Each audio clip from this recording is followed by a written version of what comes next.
Pasukan marinir tumpas habis KKB di Sorong Timur. Kekuatan musuh ternyata hanya seujung kuku. Ibarat guntur menggelegar di siang bolong. Itulah yang ditunjukkan pasukan marinir TNI Angkatan Laut di dalam Papua. Sebuah video yang viral di jagat maya, marinir kebanggaan NKRI itu memperlihatkan kebolehannya dalam bertempur. Berbekal perintah Presiden Jokowi dalam memerangi teroris di tanah Papua, saat Raja Wali itu bergerak demikian cepat diserang KKB di Sorong Timur, Papua Barat. Dalam konsentrasi penyerangan itu, para marinir bergerak super cepat dari laut dan sungai. Mereka kemudian meringsek maju hingga akhirnya tiba di sekitar sarang KKB. Tatkala pasukan tersebut telah berada dalam posisi siap menggempur, sniper marinir melesat timah panas dari jarak yang cukup jauh. Tembakan sniper marinir itu tepat mengenai sasaran sehingga salah satu sosok andalan KKB Sorong Timur tumbang. Seketika dalam situasi yang demikian, para gerilyawan itu bak cacing kepanasan. Kelompok separatis tersebut terkaget-kaget lantaran diserang di jantung pertahanannya. Mengingat terbatasnya peralatan perang, komplotan pengacau itu hanya bisa bertahan dengan kemampuan seadanya. Sementara pada saat yang sama, pasukan marinir seakan tak memberi ampun semuanya. Bak sniper ulung sehingga dengan mudah melumpuhkan satu persatu awak KKB.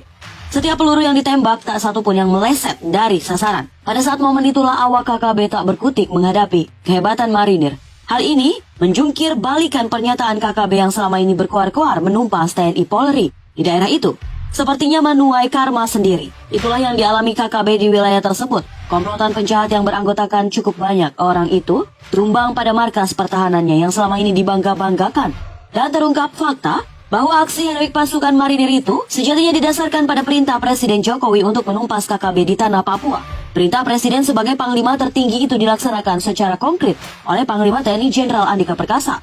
Pelaksanaan perintah ini selanjutnya dilakukan secara berjenjang, mulai dari Pangkogap Wilham, Panglima Komando Gabungan Wilayah Pertahanan 3. Berikutnya dilaksanakan pula oleh Panglima Komando Operasi atau Pangkops TNI Wilayah Papua Barat dengan membuat rencana operasi atau RO hingga perintah operasi atau PO.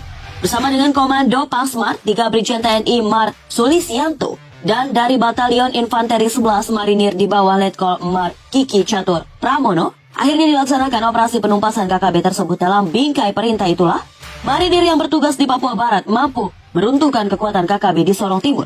Kekuatan yang selama ini diagung-agungkan oleh Tentara Pembebasan Nasional Papua atau TPNPB sebagai yang terhebat di Sorong Timur. Ternyata hanya seujung kuku. KKB Sorong Timur yang selama ini dicap sebagai jagoan Papua Merdeka ternyata mudah ditaklukkan dalam tempo yang sesingkat-singkatnya. Sejak saat itu bendera merah putih berkibar lagi. Fakta tersebut kini beredar viral di media sosial. Bahkan tak sedikit netizen yang memanjatkan doa agar para marinir dan TNI Polri umumnya di Papua diberi kekuatan dan perlindungan untuk diketahui berkibarnya bendera merah putih, disarankan KKB. Terus terjadi dalam beberapa waktu terakhir baru-baru ini. Prajurit TNI juga menorehkan keberhasilan yang patut diacungi jempol.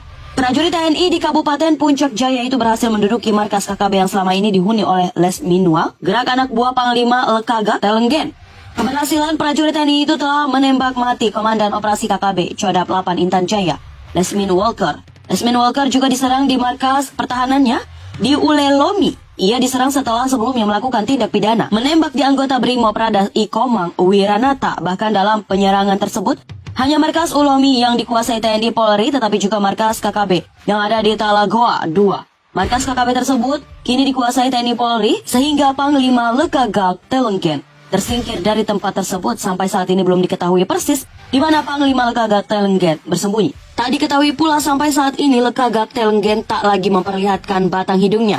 Tapi sejak pendudukan markas KKB oleh TNI Polri, kekuatan Lekagat Telenggen seakan hilang seketika. Apalagi sejak pendudukan itu, aparat keamanan mengamankan sejumlah barang bukti berupa senjata tajam, juga helm, anti peluru. Selain itu, turut diamankan pula dokumen rahasia milik KKB. Dokumen berharga itu kini telah berada di tangan aparat penegak hukum. Mungkin karena itu sehingga KKB di bawah pimpinan Lekagat Telenggen tak lagi ditunjukkan kekuatan dan berkoar-koar TNI Polri. Mungkin karena itu pula sehingga saat ini tak terdengar lagi celotehan KKB menyatakan siap perang melawan TNI Polri di lapangan terbuka. Terlepas dari tak adanya celotehan itu, namun diharapkan agar TNI Polri selalu siaga di daerah bergolak tersebut. TNI Polri juga diharapkan terus memancing KKB untuk keluar dari sarangnya sambil mempersempit ruang geraknya. Andai kata ini terus dilakukan, maka harapan Presiden Jokowi akan Papua yang damai, Papua yang aman akan segera terwujud. Sementara belum lama ini juru bicara OPM Shebi Shambong juga mengumumkan duka nasional bagi bangsa Papua. Shebi Sambung mengumumkan bahwa salah satu pimpinan TPNPB yakni Cornelis Aikingan telah meninggal dunia secara tidak wajar. Kematian sosok berjasa bagi Papua Merdeka itu disebut sebagai hal yang tidak wajar. Hingga kini belum terungkap siapa yang membawa dan menyerahkan air kemasan tersebut kepada Cornelis. Tapi ada kabar tentang meninggalnya Cornelis itu pertama kali disampaikan Arnold Kocu, sosok kepercayaan Cornelis. Arnold memberi kabar tersebut kepada Shebi Sambung. Kemudian dilanjutkannya dengan mengumumkan hari kematian itu sebagai duka nasional bagi TPNPB OPM.